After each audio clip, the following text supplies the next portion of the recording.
What's up guys? Welcome back to YouTube channel. Nandito naman tayo sa sementeryo pero actually nagtatrabaho po ako ngayon. Humapit lang ako ngayon dito. May dala pa akong mga i-deliver ko ngayon. So for today's video mga kabagtas lamok, ating puntahan yung mga naanod sa baha, yung puntod nila.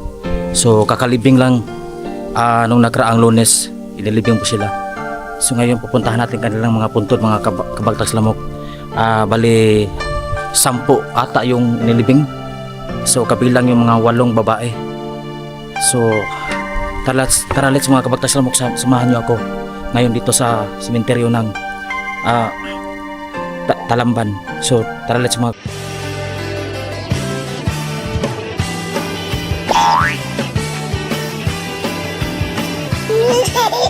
lahat. So bago lahat mga kabagtas lamok, so iikutin muna natin to mga kabagtas lamok. Shout out sa inyo sa lahat mga kabagtas lamok. Ngayon lang ako nakapag-upload. So pasensya na yung mga followers kung palaging nag-aantay na may bagong i-upload ko. So pasensya na kayo. Shout out sa inyo mga kabagtas lamok. Hindi ko ma-mention lahat mga pangalan nyo. So basta shout out sa inyo. May puno ng talisay na natumba. Kasagsagan ng bagyong Tino mga kabagtas lamok. So andito tayo. So bago pa pupuntahan natin yun. So dito muna tayo. So merong sana yung nag-viral yung bata, yung kinuha ng kanyang stepfather yung kanyang libingan. Binungkal yung libingan niya. So walang lapida. So ito yata yun. Sila na lang na Brad. Yan, walang lapida mga kabagtas lamok, yung babae. Yung bata, yung dalagita. Yung nag-viral.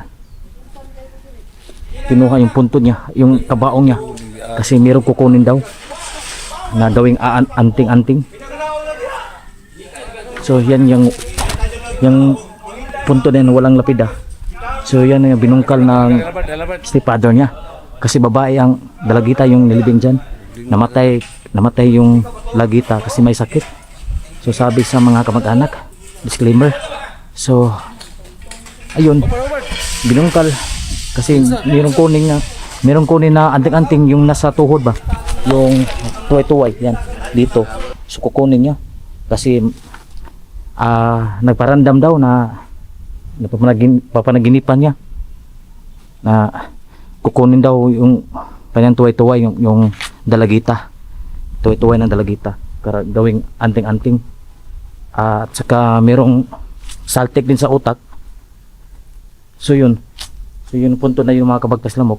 So hindi nilagyan ng lapida.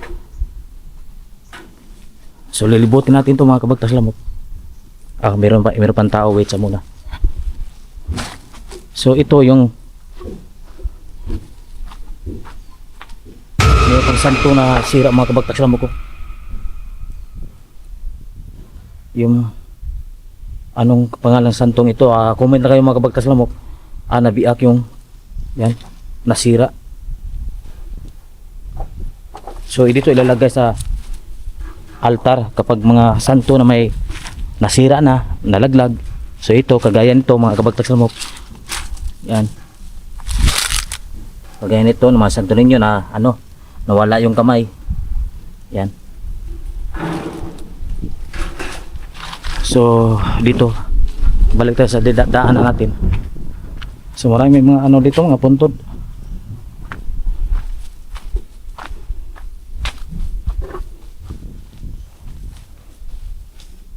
Yan.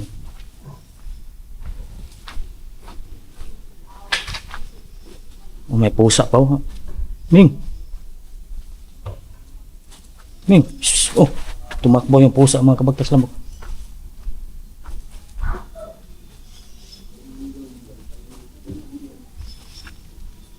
Sana kayo nilibing mga kabagtas lamok.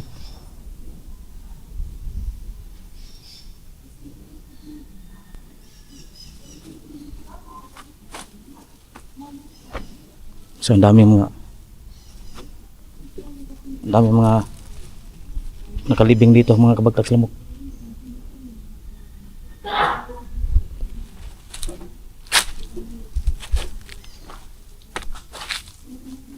So ito yung mga kabagtas lamok, yung mga biktima ng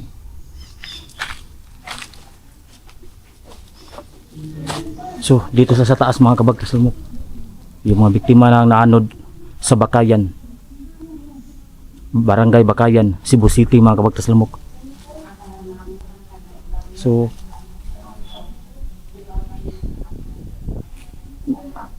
yan, may mga picture sila.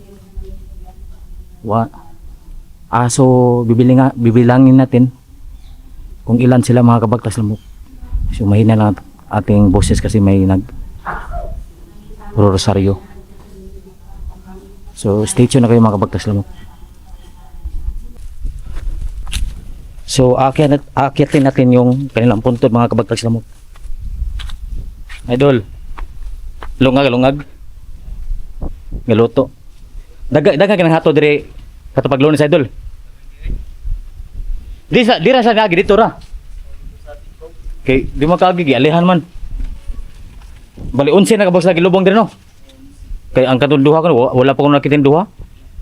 Luoy sa tong bata o adwa ka bata lagi. Laki usa tong usa ka. Oh nakita man ko ani bata na. Amahan o katong sakal daw. So akyat tayo mga kabagtas lamok. So malalim dito mga kabagtas lamok yan. So sa ibaba yan maraming mga nakalibing sa lupa. So dito tayo mag-start. So ito yung bata mga kabagtas lamok, kawawa talaga yung mga kalagayan. Bali isa silang angkan ng pamilya pero dalawang kanilang bahay. Yung isang angkan, dalawang kanilang bahay. Pagkatapos sa bagyo mga kabagtas, while sa bagyo mga kabagtas lamok, sila nagkumpulan sa isang bahay. At pagkatapos sa unang bahay, yung unang bahay inanod at yung ikalawang bahay hindi pa inanod. At nakalipas ng mga oras, yung bahay nila nadagana ng mga maraming dumadaang bahay na inanod din. Kaya nasira ang kanilang bahay. So nadala sila sa baha mga kabagtas lamok. Sa Tajoy. So ito na yung punto, kawawa talaga yung mga bata mga kabagtas lamok. So ito 1 year old lang ito, 1 year old daw. Sabi ng mga kamag-anak 1 year old. So I think ito 2 years old. So kawawa talaga dalawang bata. So kinuha sila ng maaga mga kabagtas lamok sa hindi naasahang trahedya. Yan dahil sa bagyo. So ito sila, yan. Pinost pa sila sa Facebook kaya binablabag na lang natin. Yan, viral kasi sila sa social media. Yan, si Dinabi Yusores. Ito yung pamilya Yusores. So nilagyan ng picture yung punto nila mga kabagtas lamok. So ito mga magkapatid po sila mga kabagtas lamok. Ito yung pangalan Kathleen San. Yan, kawawa talaga mga kabagtas, mga bata-bata, ang bata-bata nila mga kabagtas lamok. So ito bali ulitin ko isa lang angkan pero dalawang kanilang bahay at ito sila yung magpinsan. Yan, bali isang pamilya lang din. Magpinsan lang sila ang Yusores at yung isa magkaiba yung apelyido, San. Yan. So, kawawa talaga mga kabagtas lamok.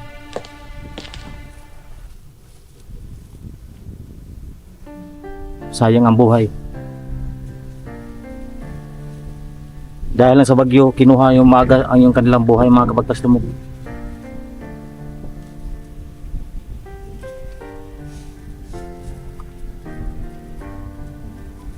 So ito yung ina nila mga kabagtas lamok. Ina ng mga teenager.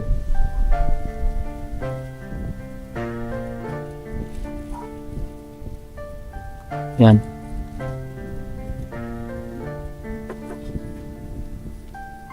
So bali ito si ate, magkapatid po sila nito. So magkapatid po sila nito. Ito si ate. Magkapatid po sila. Kaya yung mga anak nila magpinsan. Yan, kamag-anak lang din. Yan. So, pasensya na kayo mga kabagtas lamok. Magulo akong mag-explain. Kayo na lang bahala. So ito. Ito yung yung tiyuhin nila. Yung 60 years old. Ito. Kawawa talaga mga kabagtas lamok. So hindi natin masabi kung kailan tayo kunin. Sa isang iglap lang mawawala ang lahat sa isang pamilya. So napakalungkot. Sad to say mga kabagtas lamok. Tatanggapin na natin kasi ano na nangyari ng trahedya mga kabagtas lamok. Pero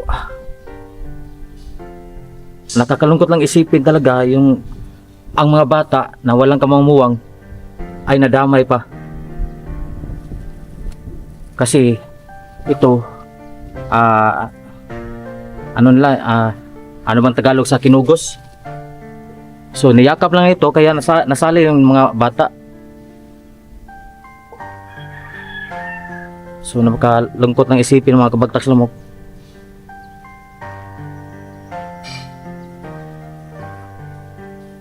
Yan. Bali, 11 sila. 11 sila lahat. Yung dalawa hindi pa nakita mga kabagtas lamok, yung dalawa. Hindi pa nakita ngayon, sa ngayon. Hindi pa na-recover ang kanilang mga katawan. So bali, 13 sila lahat. Yung 11 lang nandito, nalibing na. So hinahanap ang dalawa mga kabagtas lamok. Yan. So ganyan talaga ang buhay mga kabagtas lamok. Pasensya na kayo. Yan.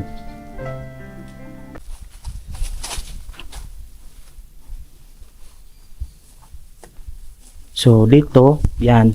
So dito tayo, nandito pa rin tayo sa sementeryo ng Talamban, Cebu City. Ayan, may nakabukas na nitso mga kabagtas lamok. Yan. Nakabukas na nitso. So wala lang, ganito lang. So ganito lang yung senaryo ng ating content na gala-gala lamang dito sa sementeryo ng mga iba't ibang sementeryo. So ayun, dito sa mundo ng mga patay, ganito talaga ang buhay mga kabagtas lamok. So maganda na dito mayroon ng mga yan mga bakal na aakyatin. So maakyat na yung pinakadulo ng mga libingan. So dito wala na, umalis na yung patay mga kabagtas lamok. Si masusual. So ayan, madaming nakalibing dito mga kabagtas lamok.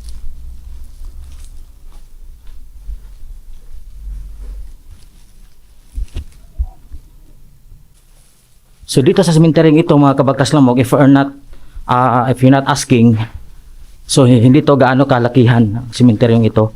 So katamtaman lang at maraming nakalibing dito. Yan. So hindi tayo nakadala ng drone mga kabagtas lamok kasi actually may trabaho pa tayo. At the same time lang itong pag-vlog natin ay sideline lamang. Yan. So maraming mga bulaklak dito kasi noong nakaraang yan ito na nilibot na natin. So yun, bago pa lang yung natapos ang araw ng mga patay. So balik sa daanan kasi papalabas na tayo mga kabagtas lamok. So ayun mga kabagtas lamok, tapos ating pagpunta dito sa sementeryo ng Talamban. So salamat sa inyo sa papanood sa ating bagong upload ngayon. Pasensya na kayo kasi minsan na tayo nag-upload kasi busy tayo sa papagawa ng bahay.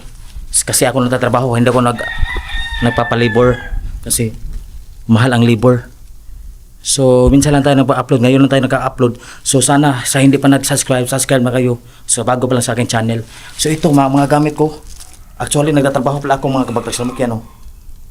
Yan, may dala pa akong helmet, may ano pa ko.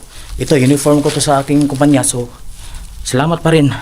Kasi nakapag-happy tayo dito. So, hanggang sa muli mga kabagtas Lamuk. At ingat kayo dyan. Hanggang sa muli, paalam.